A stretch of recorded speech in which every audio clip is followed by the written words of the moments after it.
द्वितीय वर्ष के विद्यार्थियों का आज की कक्षा में स्वागत है। आज मैं आपको सीनेट के महत्व और उसका क्या कारण है इनके बारे में बताऊंगी। सीनेट विश्व की श्रेष्ठतम राजनीतिक संस्थाओं में से एक है और विभिन्न प्रजातंत्र के अधिकारी विद्वानों ने इसकी बहुत प्रशंसा की है। लॉर्ड ब्राइस, ब्रिटिश प्रधानमंत्री ग्लैडस्टोन, फ्रेंच लेखक रॉकवेल, प्रोफेसर लास्की, प्रोफेसर लिंडने ने, प्रोफेसर हेनरी मेन आदि विशेषज्ञों ने सीनेट की महत्व का और इसके कार्यप्रणाली का बहुत अधिक प्रशंसा की है। यह इतनी महत्वपूर्ण और इतनी शक्तिशाली क्यों है, इसके कारणों को जानते हैं। पहला, संविधान निर्माताओं द्वारा सीनेट को प्रदत्त महत्वपूर्ण स्थान। संविधान की भाषा से यह स्पष्ट है कि संविधान निर्माता स्वयं सीनेट को महत्वपूर्ण स्थिति प्रदान करना चाहते थे। मुनरो के अनुसार संविधान के प्रथम अनुच्छेद में जहां द्विसदनात्मक व्यवस्थापिका की बात की गई है, सीनेट का नाम पहले दिया जाना कोई साधारण बात नहीं है। संविधान निर्माताओं में से अधिकांश सीनेट को संघीय व्यवस्था की रीढ़ की हड्डी की दृष्टि से देखते थे। इस प्रकार संविधान निर्माता जनता द्वारा निर्वाचित प्रतिनिधि सभा प्रजातंत्रात्मक उत्तरदायित्वहीनता की स्थिति को न अपना ले या राष्ट्रपति का निरंकुश शासक की स्थिति को ग्रहण न कर ले। इस कारण से सीनेट को प्रतिनिधि सभा की विधायी शक्ति और राष्ट्रपति की कार्यपालिका शक्ति दोनों पर ही अंकुश लगाने का अधिकार प्रदान किया गया। इसी कारण सीनेट और अध्यक्ष दोनों मिलकर प्रतिनिधि सभा की सहमति के बिना अनेक कार्य कर सकते हैं। सीनेट और प्रतिनिधि सभा अध्यक्ष की उपेक्षा कर अनेक कार्य संपन्न कर सकते हैं।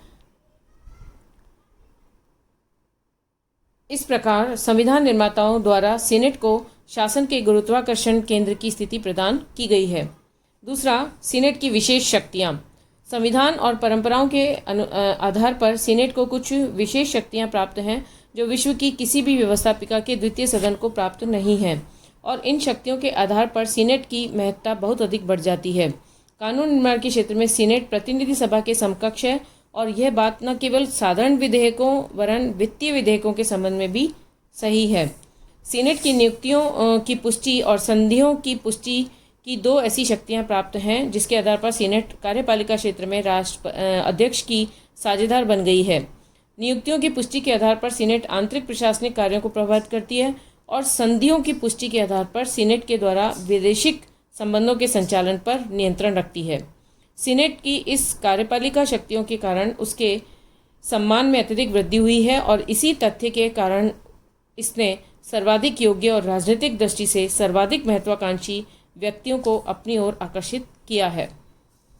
तीसरा महत्व का कारण, मंत्रिमंडलात्मक पद्धति का अभाव। अमेरिका में ब्रिटेन की भांति मंत्रिमंडलात्मक पद्धति नहीं है। इस कारण से यहाँ का प्रथम सदन, प्रतिनिधि सभा और सीनेट के पारस्परिक संबंधों की स्थिति दूसरी है, अलग प्रकार की है। मंत्रिमंडलात्मक व्यवस्था के कारण कार्यपालिका अर्थात अध्यक्ष और मंत्रिमंडल व्यवस्थापिका के निम्न सदन अर्थात प्रतिनिधि सभा के प्रति उत्तरदायी नहीं होते हैं। इस तथ्य के कारण प्रतिनिधि सभा सीनेट की तुलना में अधिक महत्व प्राप्त कर लेती, किंतु अमेरिका में अध्यक्षात्मक शासन व्यवस्था होने के कारण कार्यपालिका व्यवस्थापिका के प्रति उत्तरदायी नहीं है, और प्रतिनिधि सभा को कार्यपालिका पर नियंत्रण का कोई शक्ति प्राप्त नहीं है। अतः कांग्रेस के प्रथम सदन की तुलना में सीनेट अधिक शक्तिशाली हो जाती है। चौथा कारण है प्रत्यक्ष निर्वाचन।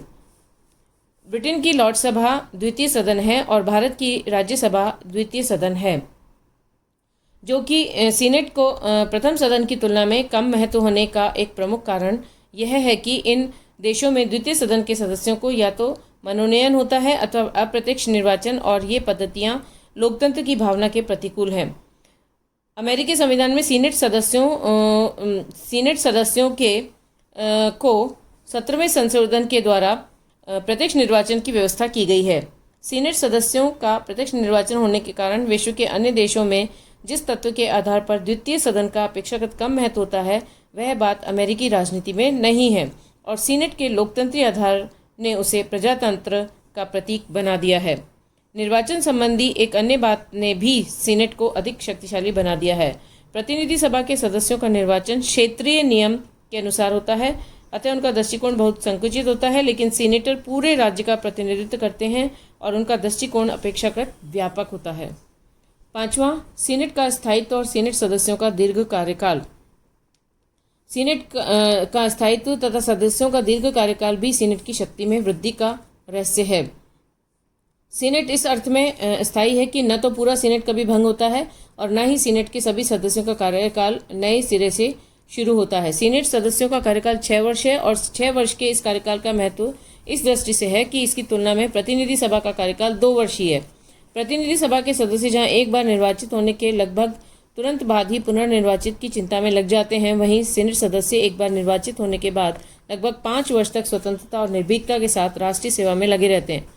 पुनर्निर्वाचन पर कोई प्रतिबंध न होने के कारण अनेक सदस्य 18, 24 और कभी कभी 30 वर्ष से भी अधिक समय तक इसके सदस्य रहते हैं, और अपने इस दीर्घ अनुभव के आधार पर ये सीनेटर और सीनेट अमेरिकी राजनीति में अपने विशिष्ट स्थान बना लेते हैं।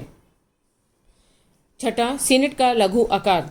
सीनेट के लघु आकार के कारण भी उसकी महत्ता तथा प्रतिष्ठा बढ़ी है। सीनेट के कुछ सदस्य संख्या 100 है, जबकि प्रतिनिधि सभा में 435 सदस्य हैं। छोटे आकार के कारण इसके सदस्यों में पारस्परिक घनिष्ठता रहती है और वे स्वतंत्रतापूर्वक वाद विवाद कर पाते हैं। सीनेट का आकार इतना अवश्य है कि उसमें विचारों की विभिन्नता रहती है, पर वह इतना अधिक भी नहीं है जिससे कि विधायी विचार विमर्शों और कार्यवाहियों में सजीवता न रह सके। लॉर्ड ब्राइस के अनुसार इसका लघु आकार योग्य और होनहार व्यक्तियों को योग्यता प्रदर्शित करने का अवसर प्रदान करता है और प्रतिभा एवं चातुर्य वाले व्यक्तियों को अपना पराक्रम दिखाने तथा राष्ट्र के एक कोने से दूसरे कोने तक प्रसिद्धि प्राप्त करने का अवसर देता है।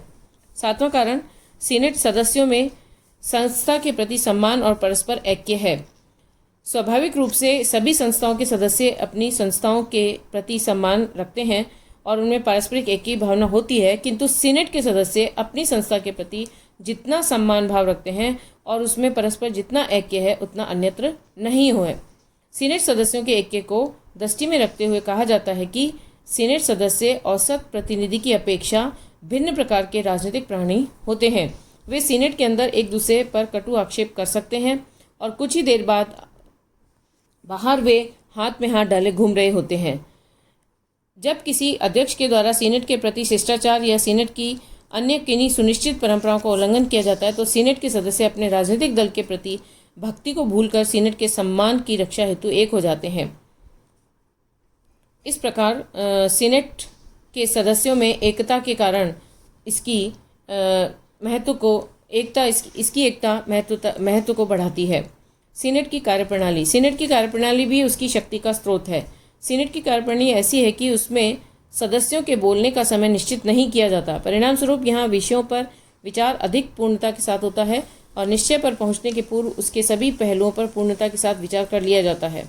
अच्छी तरह विचार करने के बाद किए गए निर्णय देश के लिए अधिक लाभकारी होते हैं और उनके कारण सीनेट की महत्ता में भी वृद्धि हुई है। यद्यपि इसकी कार्यप्रणाली की इस सरलता का दुरुपयोग भी किया गया है और भाषण की स्वतंत्रता की आड़ में सदन में बाइबल और शब्दकोश तक पढ़े कर सुनाए गए हैं, लेकिन ये अपवाद स्वरूप है और कार्यविधि की सरलता ने सामान्यतः सीनेट के स्तर को उच्चता ही प्रदान की है। एक अंतिम कारण, सीनेट सदस्यों की गुणात्मक उच्चता। संस्था की महत्ता उसके सदस्यों पर निर्भर करती है और सीनेट को इतनी अधिक महत्ता प्राप्त होने का एक महत्वपूर्ण कारण प्रतिनिधि सभा की तुलना में सीनेट सदस्यों की गुणात्मक श्रेष्ठता है। सीनेट कार्यपालिका शक्तियों में राष्ट्र अध्यक्ष की सहभागी है, इस कारण शासन तंत्र में उसका स्थान बड़े महत्व का हो गया है। परिणाम स्वरूप वे राजनीतिक नेता जो अपने को देश के राजनीतिक जीवन में अधिक से अधिक शक्तिशाली बनाना चाहते हैं, अधिकांश सीनेट की ही ओर आकर्षित होते हैं। सीनेट की शक्ति इस प्रकार जब योग्य हाथों में रहती है तो उसका उपयोग अच्छा होता है और इस प्रकार जब सीनेट लोगों की अच्छी सेवा करती है तो सीनेट के सम्मान और उसकी महत्ता में वृद्धि होती है। गवर्नर, उपराष्ट्रपति, राष्ट्रपति बनने के लिए सीनेट ही सबसे महत्वपूर्ण सीढ़ी है। प्रतिनिधि सभा में जो कुछ होता है उसकी ओर समाचार पत्रों का ध्यान नहीं जाता। सीनेट सदस्यों के वक्तव्य समाचार पत्रों में शीर्ष स्थान पाते हैं।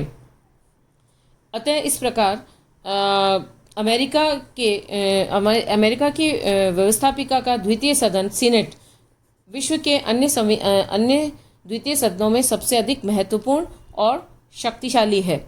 इसका अध्ययन हम कल की कक्षा में करेंगे।